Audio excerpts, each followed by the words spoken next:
Salam Ustaz, bagaimana kita nak tahu segala sedekah, doa dan amalan buat arwah ibu bapa sampai kepada arwah dan sama ada diterima atau dimakbulkan Allah? Baik. Itu bukan urusan kita nak tanya dah sampai ke belum. Dia bukan macam pos laju. Dia ada nombor rujukan dia, JNT ke, CityLink ke, boleh kita duk track dia, bukan. Ya, kita boleh ada tengok trace dia, duk track rekod, tengok dia punya. Tak. Sedekah bila kita ikhlas. Duit yang kita bagi tu pula duit yang halal. Tujuannya pula tujuan dia baik. Kita pula ikhlas atas nama arwah mak, arwah bapak kita. Insya-Allah sampai. Dan Allah sebutkan dalam Quran, dalam Quran disebut tentang sedekah. Dalam hadis juga disebut tentang sedekah, tentang jariah dan sebagainya. Jadi kita buat semata-mata wa ma umiru illa liya'budullah mukhlishina lahuddin. Kita buat semata-mata kerana Allah Taala, insya-Allah sampai. Mudah-mudahan sampai. Jadi buat kerana Allah, ikhlas kerana Allah, insya-Allah akan sampai perkara-perkara yang kita niatkan tadi, insya-Allah. Petua Datuk untuk menjaga keluarga pada akhir zaman. Ya, tuan-tuan, Allah Taala sebut di dalam Al-Quran, ku anfusakum wa ahlikum nara. Zaman kita sekarang, Ustaz Ahmad tolong tengok ni Ustaz Ahmad macam mana nak bagi besar gambar saya tu kecil. Tak boleh nak baca komen-komen tuan-tuan. Ni hero kita ni, Tromentaro datang menyelamatkan keadaan. Baik tuan-tuan, cabaran kita pada zaman sekarang ini ialah cabaran tentang iman.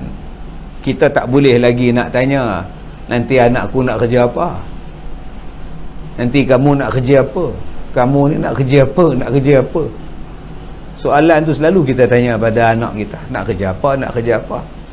Persoalan kita yang kita kena tanya sekarang ni ialah, apa yang anak aku akan buat selepas kita mati? Ma ta'buduna min ba'di. Benda ni pernah ditanya oleh Nabi Yaqub. Okey, ditanya pada anak-anak dia. Ma ta'buduna min ba'di, apa yang akan kamu sembah lepas aku mati? Nabi-nabi dia tanya pada anak-anak dia, apa yang akan kamu sembah selepas aku mati? Qalu na'budu ilahaka wa ilaha abaika Ibrahim wa Ismail. Kami akan sembah Tuhan, Tuhan Allah, Tuhan kepada Nabi Ibrahim, Nabi Ismail. Ini persoalan akidah. Yang kita kena jaga pada anak-anak kita sekarang ialah akidah. Sebab kita lihat akidah sekarang ni cukup dahsyat permainan musuh-musuh Islam. Mereka datang dengan membawa budaya, dan lebih malang lagi, orang-orang sekarang menganggap budaya tu tak jadi salah. Dia jadi biasalah. Dia kata kami nak raikan orang lain sambut hari raya orang kafir. Sebab tu ada orang Islam kita yang pakai baju Santa Claus, ada yang pakai baju orang kafir, nak meraikan mereka. Ini benda yang melibatkan akidah. Apa kita nak bangga dia kerja doktor, dia kerja engineer, dia kerja apa-apa? Apa yang kita nak banggakan kalau akidah tak tepat, kalau akidah tak betul, kalau rosak akidah ni? Kita takut tuan-tuan. Dulu kita duk cerita tentang perkara tahyul mahyul. Sekarang mungkin tahyul dan mahyul tu dalam bentuk lain, dalam bentuk liberalism, dalam bentuk pluralism, dalam bentuk agama yang bukan-bukan. Sekarang dah baru nampak tulisan tuan-tuan, baru nampak. Kita tak nampak tuan-tuan. Tuan-tuan cuba tengok. Kalau dulu nak murtad orang takut, sekarang murtad dimasukkan dalam Facebook. Ada laman khas untuk mengajak orang join dia jadi murtad. Yang ini zaman sekarang, fitnah akhir zaman. Macam mana nak meneguhkan iman, bagaimana nak menyelamatkan iman anak-anak kita. Yang tu yang kena tekankan sekarang tuan-tuan. Kalau nak harap pekerjaan dan sebagainya, rezeki Allah ada bagi pada kita.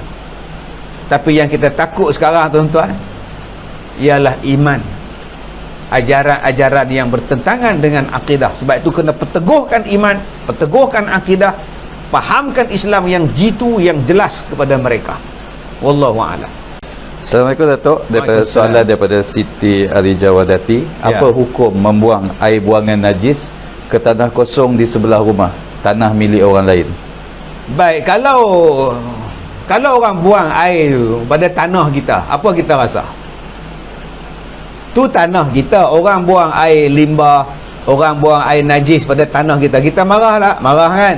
Begitulah orang pun marah bila kita buang air kotor ke tanah dia. Gitulah bandingan dia. Sendiri tahulah jawapan dia. Okey? Jangan buat sesuatu yang boleh memudaratkan orang lain. Wallahu a'lam.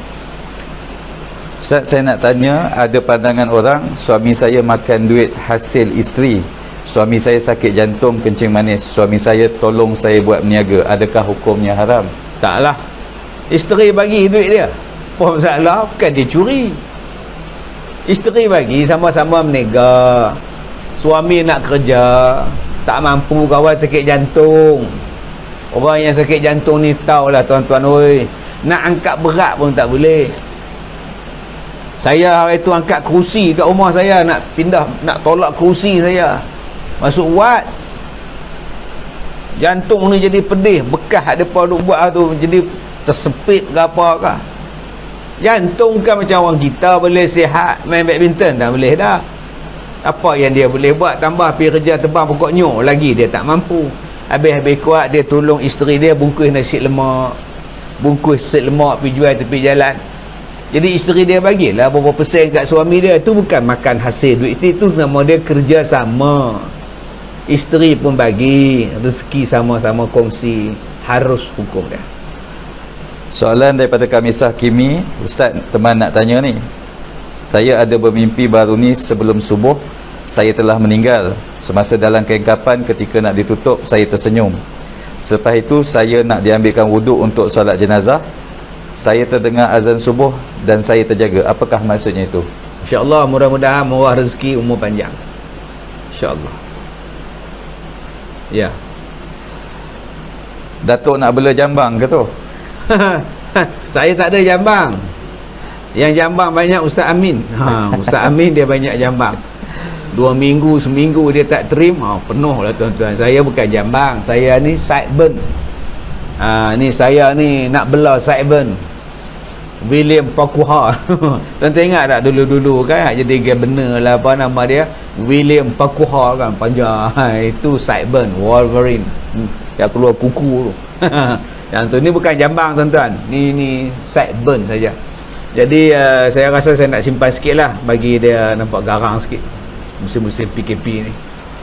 Soalan daripada Nur Hayati, Ustaz, apakah hak isteri sekiranya suami tak solat? Bolehkah dengan sebab itu berpisah dengan suami kerana dia tak solat?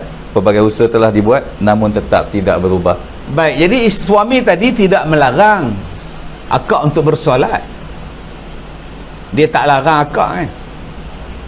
Mana akak nak semayang, dia izinkan, dia tak larang, dia tak pukul dengan sebab kita bersolat. Tapi kalau dia melarang akak semayang, malah dia menyuruh akak melakukan perbuatan mungkar, maka ada hak untuk akak minta pisah. Jadi carilah jalan macam mana lagi untuk suami tadi membolehkan dia bersolat. Cara paling mudah akak, insya-Allah habis PKP ni panggil budak-budak tahfiz main baca Yasin di rumah, semayang Jumaat Maghrib Isyak di rumah, minta dia jadi imam. Tak boleh dia jadi imam, minta ustaz jadi imam, dia duduk di belakang. Itu cara dia, insya-Allah.